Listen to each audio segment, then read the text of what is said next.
Howdy, y'all. You got the Bulldog on the channel. I've got a couple of big jobs that I should be working on, but this one here, kind of like to at least diagnose it before I dive into those, because I don't know what I'm going to be finding on this. It's interesting. Presents as a no start. Now, I got a phone call a month ago or so that it died going down the road. Actually, my son got a phone call because it's one of his friends, and they were trying to figure out on the road. I couldn't go up there at the time, but they got it figured out. They got it, over closer to home, and it went to a shop. They said they found an electrical problem and fixed it, and it died almost immediately and won't start, or it ran for a while and then died and it wouldn't start. I don't know. I don't know who worked on it. I do know there's somebody over there that we just got another one from. I don't know if they fixed the whole problem. They fixed a problem, which that can happen too. And with this one, the way it is, I think we're probably looking at something like that they fixed a problem, not the problem. Because there's a lot of problems to choose from. They did say that this, was not very secure. And it's not very secure. I'm going to start by going through this because I've got electrical on the inside of it, and you turn the key on. Turn the key on. Everything comes on, and then loses everything. But in start position, sometimes they do.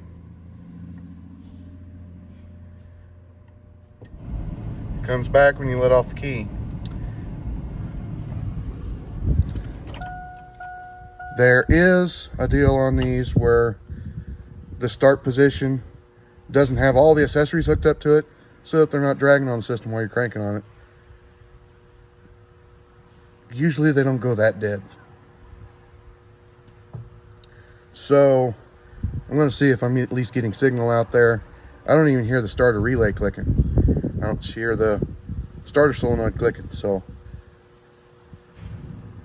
I was worried about the engine, stuff like that, but I don't think it's that. Why does it always have to be something weird? Right here, I've got power. And this here is the switched. And with what the relay switches, then this goes to the starter solenoid, where you jump this one and this one, it cranks the motor.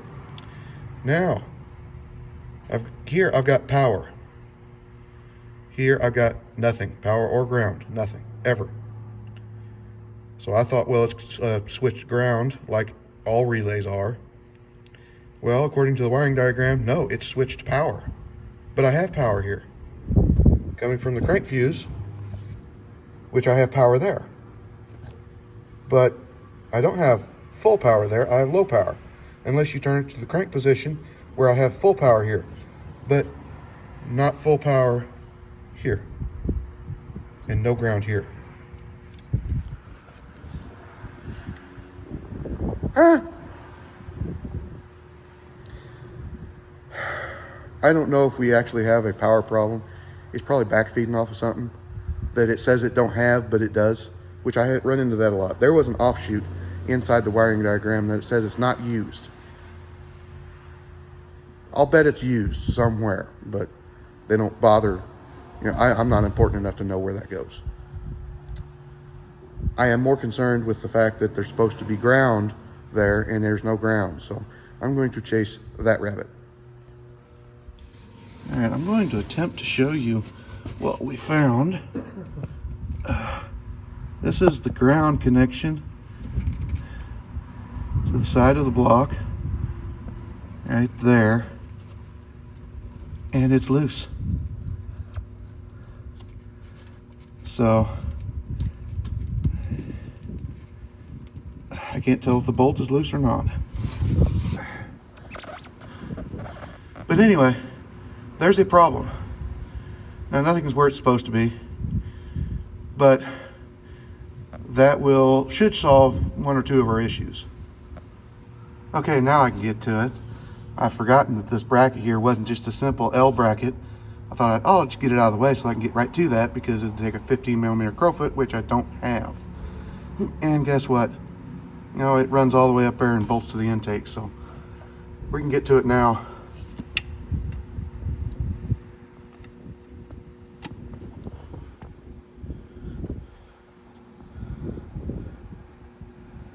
Well, yeah, there we go.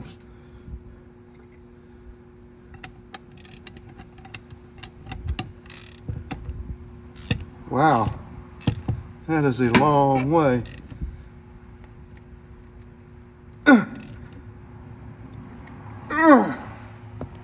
Now, while I was editing this, I realized that I missed part of that. When I got back out from underneath the fender well and I checked at the fuse box, I still didn't have any ground on the wire that I thought was the ground. It was not the ground. That was the switched power from the ignition switch. And that low power I had on the other side, that was the ground. And it was backfeeding through other components, because that was a multi-level ground there. I got back down there, I took the bolt out, I made sure the connections were all clean and they weren't burned up from having a loose connection. And then I put it back in there and I tightened it all down. I was confident enough, after double checking myself that I did have ground there, that I went ahead and put the bracket all back together. And that is why I kind of jumped the gun in the video and went ahead and tested the starter after putting everything back together, because I had realized my misstep and resolved it. I hadn't started it yet. Okay, let's see how bad our day goes now. I got that ground tightened up. I got the bracket all put back on the back of the alternator and the side of the engine, and crawled out from underneath of it. Got ground here on the ground side of the relay now, and we'll see if it fires up.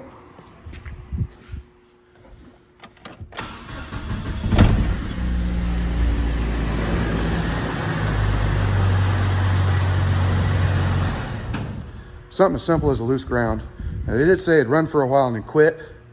I think the reason for that was that that's also a computer ground, and it's one of the main grounds for the side of the motor, not just for this relay. So I figured that's what their problem was. I don't know. We'll test drive it and see how it does. And I know when the bill comes, sometimes people tend to say, my gosh, that much just to tighten the bolt? No, that much to find out why it wouldn't start. The reason why it wouldn't start is because that bolt was loose. Then that much to find the bolt that was loose. Then that much to get to the bolt to tighten it up. Then tighten up the bolt. And then put it all back together, and then check to see if it would still start. You can see something as simple as tightening up a bolt. No, it cannot be simple. I don't want you spoiled, Buck. Yeah, I will talk to my tool guy about getting some metric crowfoots, because that would have made the job a whole lot easier. Like, comment, subscribe, hit your little bell notification, share it all around. We'll talk to you later.